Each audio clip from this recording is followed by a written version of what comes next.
Just how do you train a human? After the fall of the German state and the Nazis in 1945, then came the Nuremberg trials. And the question everybody had, which is an obvious question to ask, is why did you, as a simple normal man, why did you do those horrible things to other human beings? And the answer was the same every single time, which was as simple as this: I was told to do it. One psychologist took those steps a step further, and he wanted to know exactly why, although they were told to do it, did they still do it? And he discovered that when a person is seen as in a position of authority, people will do almost anything that is demanded of them. And just to prove that, he created a very simple test, which was an electric shock test. And he got one person to sit in one room and one person to sit in another room. And he told the person he was speaking to, when you press that button, the person next door will get an electric shock of 450 volts. And under coercion and pressure and a compounding of a single thought, almost every single person pressed that button and they listened to the man screaming, "Please don't do it, I'm going to die, you're killing me," and so on. Now the person in the other room wasn't actually being shocked. It was all a play act. But they wanted to discover why people would do these things, why people would do what they were told by people of authority. What actually takes place is a compounding of messages based on fear. And the greatest tool you can use is always fear when you are in a position of authority. Like a school teacher will use fear of punishment to stop the child trying to do something. A parent will use fear as in, if you step off the curb and into the road, you will get run over by a car and possibly killed. So we use fear as a tool for getting things to be done. And if you look at what's happened during this so-called pandemic or period of hysteria and paranoia, now that doesn't mean COVID-19 and coronavirus doesn't exist. Of course it exists. But it's been elevated to a position of the absolute ultimate fear. Maybe almost like the bubonic plague, although it's not bubonic plague. Maybe like Spanish flu, although it's not like Spanish flu. It's been elevated to a position through an endless viral compounding of messages. And those messages have elevated fear to such an extent that almost every day, but even this morning when I walked down to town this morning to grab a coffee, people, despite the fact there's no one in the street, there is no one nearby, there's no one anywhere, people just through pure compounded messages based on fear will still cross the road. They will still stand and put their face in a hedge, or they will still turn around from you and cover their face despite the fact they've got a mask on and the blowing wind and the blowing rain. And it's not that they're doing anything wrong, it's they've been conditioned by compounded fear, which is based on unreasonable explanation of what might happen to them. So we end up with a nation that has been built on fear. We end up with a mass of people that have thoughts built purely on fear. And we end up with the majority of people, not everyone, the majority of people living their life in fear. Which, by the way, a life in fear will reduce the lifespan of any human being when we live in fear, just due to the chemical reaction that goes on inside the human body. But that's a whole different story, of course. But here's the point. Can you imagine if we are so fearful right now of something that probably won't happen? If we are fearful of that taking place right now, can you imagine if we stopped those feeds going into our minds? We stopped the feed of fear. We stopped the feed of the daily news. We don't stop the feed of the daily roundup through our phones every single day.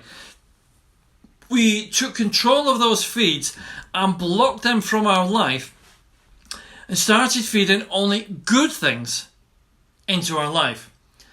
Good things that could happen, good things that are happening, enjoyable things that take place on a daily basis. And let's face it, if you're alive right now and listening to this video, nothing happened to you since March or February. You haven't died. So rather than live our life in fear of something that may not take place, why don't we live our life in hope and optimism and a more positive outlook through what we feed into our mind? So in other words, do we feed our mind good stuff, or do we feed our mind someone else's negativity every single day? Of course, that's a personal choice. And we may be so used to the habit of being fed every single day through news feedings, through briefings, through our telephone, through our mobile phone, through our social media feeds, through our news feeds every single day, that we ourselves are compounding even more the fear.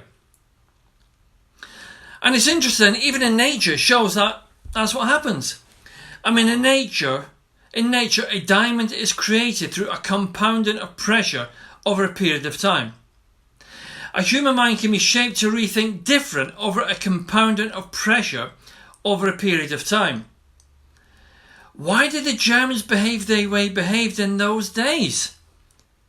You know, there was houses near a lot of those camps, and they could smell the burning of flesh every single day. But they thought it was okay because of compounded messages that take place. So if we are living our life in compounded fear right now, we have to ask ourselves, is it actually a reasonable place to put ourselves in? Are we living under somebody else's could be, should be, might be, possibly could happen?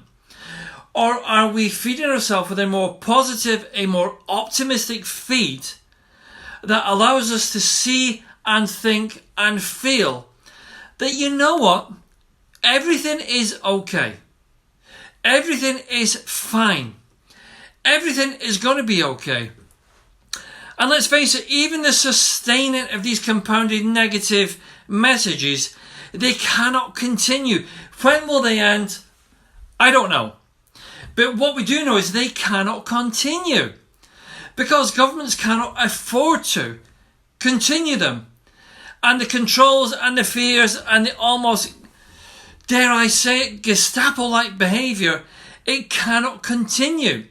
Because from a financial perspective, it's not possible. And let's face it, it's less than 1% of us are dying. Less than 1% of us, which means almost all of us, even if we catch this virus tomorrow, we'll be okay. So, although we know how to train a human now through compounded messages based on fear, we can retrain ourselves on compounded messages based on hope and happiness and what the future could mean later on today. What the future will bring into your life, into our life. But what we first need to do is we need to switch off other people's endless compounding of fear based on what they think could happen to you. And don't worry guys, at some point this will all come to an end, this COVID-19, because it's not sustainable.